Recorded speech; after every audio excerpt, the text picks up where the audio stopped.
안녕하세요. 임플란트 타이거입니다. 자, 오늘은 지난 시간에 이어서요. 한국고용정보원에서 발표한 앞으로 10년간 어떤 직업이 유망한 직종이냐 또는 유망한 직업이냐에 대해서 발표한 내용이 있는데요. 앞으로 10년간의 유망한 직업, 여기에 대해서 여러분과 함께 알아보려고 하는데요. 오늘 영상 궁금하시면 계속 봐주세요.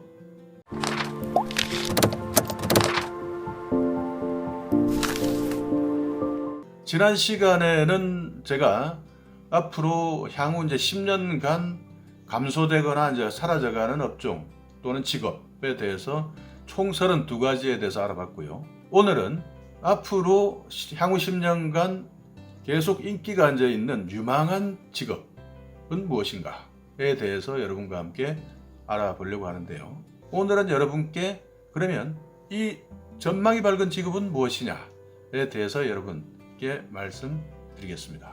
자, 직업 첫 번째는요, 간병인입니다. 간병인이 이제 뭐 필요할 수밖에 없지 않습니까? 이제 우리나라가 노령화되고 초고령화 사회에 진입하면서 대한민국은 간병인이 엄청나게 늘어나는, 폭발적으로 증가할 수밖에 없는 그런 구조를, 연령대별 구조를 가지고 있기 때문에 간병인이 많이 늘어날 것이다 라는 것은 뭐 쉽게 동의할 수밖에 없지 않겠습니까? 지금 일본 같은 경우에는요, 베트남에 있는 사람들을 약 4만 명 정도를 지난해에 베트남에서 4만 명을 데리고 와서 노인들을 간병하고 있다고 합니다. 한국도 심각하죠. 그래서 간병인의 수요는 늘어날 수밖에 없다.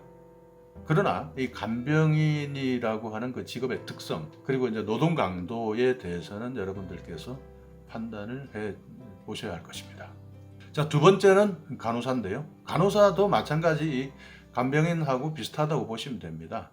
요즘에 뭐 건강에 대한 우리의 관심이 늘어난 것도 있고 병원의 숫자가 늘어나는 것도 있고 그렇지만요. 첫 번째 이유는 초고령화 사회인 거죠. 병원이라는 기관에 대한 수요가 계속 증가하기 때문에 간호사가 늘어날 수밖에 없는 것이죠. 또 하나의 직업은 간호조무사입니다. 마찬가지지 않겠습니까? 자, 물리치료사, 이것도 마찬가지 고령화의 영향이다라고 판단하셔야 되겠습니다. 그리고 또 생명과학연구원. 생명과학연구원이라는 것은 최근 건강에 대한 우리의 관심도 늘어나는 것도 있고요. 그리고 특히 이제 앞으로 산업 중에서는 생명공학, 바이오 이쪽으로 관심들을 이제 많이 가지지 않습니까? 지금 100세 시대라고 하는데 앞으로 우리 자녀들이나 그 다음 세대에서는요, 이 인간의 수명의 한계가 어디일지 모를 정도로 지금 그만큼 이제 바이오 쪽에서는 관심을 많이 가지고 있는데요. 그렇기 때문에 생명과학과 관련된 연구원들은 지속적으로 증가할 수밖에 없다. 자, 다음에는 이제 수의사가 많이 늘어난다고 하네요. 수의사, 요즘에는 펫팸이라고 혹시 들어보셨습니까? 펫팸, 발음 알아서 좀 들어주시고요. 이 애완동물과 이제 패밀리가 된다. 애완동물 가족, 애완가족을 이제 펫팸이라 그러는데, 우리가 그냥 일반적으로 부모, 자식 이런 패밀리가 아닌, 전통적 패밀리가 아닌 이런 애완동물마저도 이제 패밀리가 가족이 된다. 그렇기 때문에 당연히 수의사는 지속적으로 늘어나지 않느냐라고 생각을 합니다.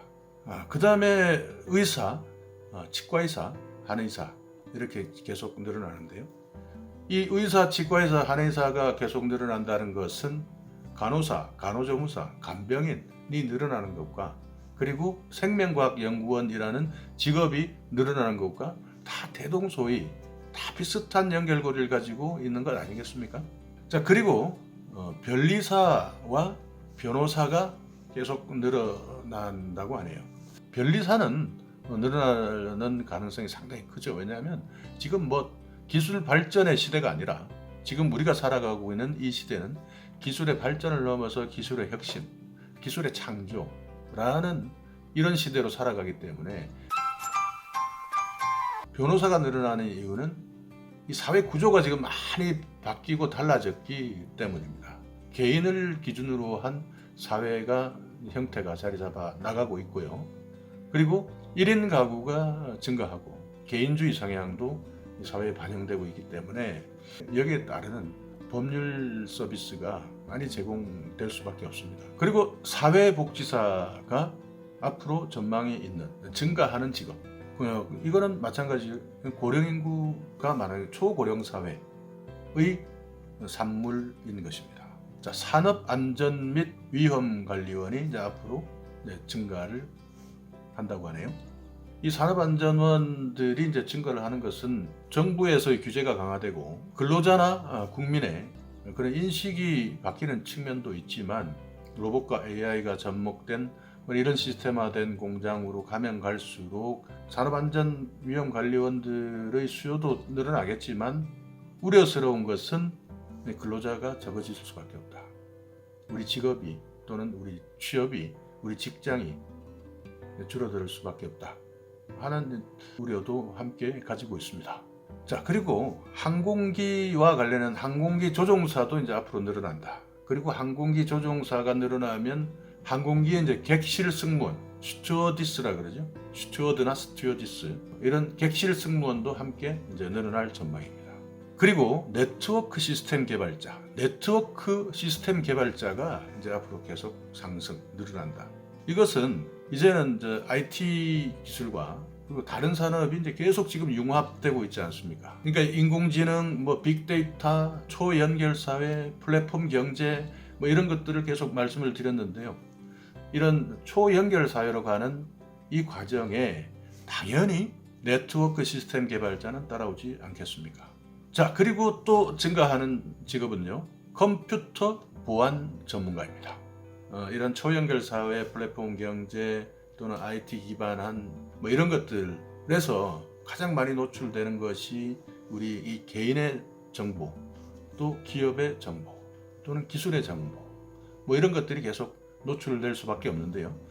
연결되면 연결될수록 한 곳에서 사고가 나면 이 전체가 이 사고가 날 가능성도 커지는 것이고요. 그렇기 때문에 그것을 안전하게 사고가 나지 않게 하는 것도 중요하지만요. 만약에 사고가 난다 하더라도 연결된 이 사회에서 전체가 같이 한꺼번에 붕괴되는 일이 있으면 안 되지 않겠습니까? 그래서 이런 컴퓨터와 관련된 보안 전문가의 직업도 계속 상승한다는 것입니다. 그리고 건설 분야에서는요, 한식 목공 분야는 이제 앞으로 좀 10년 동안 계속 증가를 할 것이라는 예측을 내놨네요. 이 우리나라의 문화재 보수와 관련된 예산이 계속 증가를 하니까 이런 한식 목공, 문화재나 한옥과 관련된 한식 목공이 앞으로 10년간 계속 증가하는 직업의 분류에 들어갔습니다. 그리고 마지막으로요, 에너지공학 기술사들이 앞으로 상승하는 업종에 들어갔는데요. 신재생에너지, 지금 논의가 엄청나게 되고 있지 않습니까? 이 원자력이 아닌 신재생에너지로 이제 가자라고 하다 보니 여기에 따르는 에너지공학 기술자들이 앞으로 계속 증가하는 직업이다라고 하는데, 지금 태양광의 문제, 과연 이제 올바른 정책인지 그런 것들에 대해서 원자력과 신재생에너지 간의 충돌로 이 직업에 대해서도 물론 이 지금 현재의 정책 방향이 계속 간다면, 그러니까 이 재생에너지 관련한 에너지공학자들이 증가를 계속 하겠지만요, 원자력이라는 것을 그러니까 정책 기조를 또 바꾸게 되면요, 이쪽이 또 오히려 또 줄 수도 있는 것 아니겠습니까? 그렇기 때문에 이건 상당히 정치적인 영향을 많이 받을 수가 있으니까 판단은 여러분의 몫입니다. 자, 오늘 여러분과 함께 2019년 이후부터 앞으로 10년간 어떤 직업이 상승 또는 어떤 직업이 유망한 직업이냐에 대해서 여러분과 알아봤는데요. 제가 정리를 해서 잠시 읽어드리면, 보건의료생명과학 분야에서는요, 간병인, 간호사, 간호조무사, 물리 및 직업치료사, 생명과학연구원, 수의사, 의사, 치과의사, 한의사, 이쪽이 증가를 할 것이고요.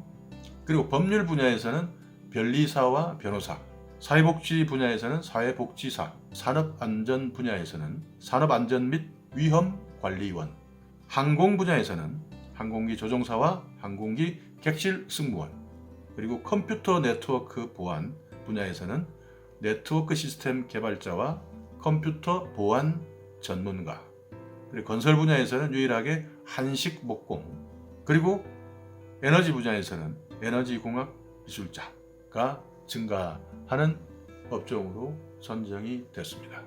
여러분께서 이제 지금 취업을 하셔서 직장 생활을 하시거나 아니면 앞으로 취업을 하신다라고 하실 때 오늘 이 영상 참고하셔서요. 물론 오늘 여러분께 말씀드린 이 한국고용정보원의 자료가 2년에 한 번씩 나오는 것이거든요. 홀수년도에 나오는 것인데 이것이 그런 정확한 자료다라고 믿으시면은 또 안 됩니다. 참고해야 될 자료지 믿어야 되는 자료는 아니다. 왜냐하면 또 2년 뒤가 되면 또 이 자료가 또 약간 수정을 가할 수 있고, 또 요즘에 여러분 얼마나 빠르게 변화되는 사회입니까? 이렇게 빠르게 변화되는 사회에서 앞으로 1년, 2년 사실 내다보는 것이 상당히 힘든데, 물론 여기에서는 10년을 내다봤는데요. 여러분께서 판단은 여러분이 하셔야 되고요. 다만 지금 현재의 이 대한민국의 트렌드, 그리고 세계의 트렌드, 이런 것들과 또 정부 기관에서 발표한 자료니 여러분께서 참고하시면 여러분의 취업, 그리고 재취업 또는 여러분의 인생 설계에 조금이나마 도움이 되실 거라고 생각합니다. 자, 오늘 이 영상 여러분께 조금이라도 도움이 되셨다라고 생각하신다면 구독 그리고 좋아요 부탁드리겠습니다.